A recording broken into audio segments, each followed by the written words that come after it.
What I do, what it do, what it does. How y'all doing today? So I moved into a new apartment. Let me show you around.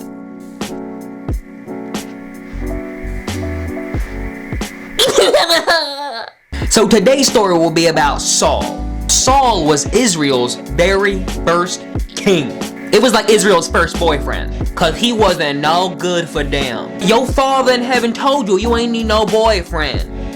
But all y'all friends had one, so you want to go ahead and get yourself one too. Now, in the beginning of Saul's reign, he honored God's ways. Bueno. And Saul continued to lead Israel for 20 years. Saul came to a certain battle, and God wanted him to fight it a certain way. But Saul did it his own way, and God was not pleased. And is anyone surprised that Saul did not listen to God? Going once, going twice, Saul to the big dad, no, right over there. No one was surprised.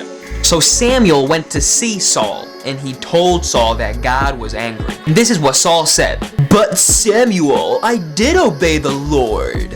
I fought the enemy, and I brought back an animal to sacrifice to God. Now, I don't think that Saul sounded like that, but here we use our imagination. But Samuel replied to Saul, and he said, God did not ask you to bring back any animals. And what pleases the Lord more, burnt offerings and sacrifices, or obeying him? Listen, it's better to obey than offer a sacrifice. And because of Saul's sin, God rejected him as a king. Wow, that got a little serious. But it's the truth. Saul did not respect God. He did not give God no respect. Now, after talking with Saul, Samuel turned to leave. But Saul grabbed Samuel's robe and tore it.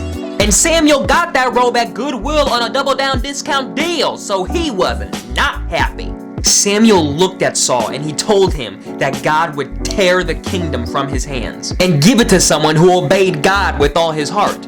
Woo! That was a mic drop and a half. And on top of that, getting roasted hurts even more when it's actually true.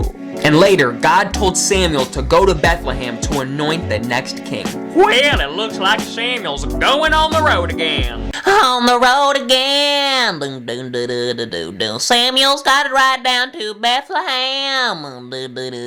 So that he can find and anoint the new king. Oh, Samuel's got to get on the road again.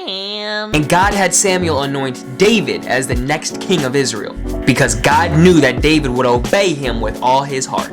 I think the message of this story is that when God gives us a blessing, we have to honor him by using it for his glory. God gave Saul the power over Israel, and it got to Saul's head and he thought that he knew better than God. Now we do this all the daggone time, because sometimes we rely on our own abilities and think that we are in complete control of our lives. But when you honor God with your gifts and talents, then he will bless you in ways that you could never imagine. Being aware of your own actions and your intentions is very important, because the devil will try to use those against you. But if you do everything for the glory of God, then he will keep your path straight.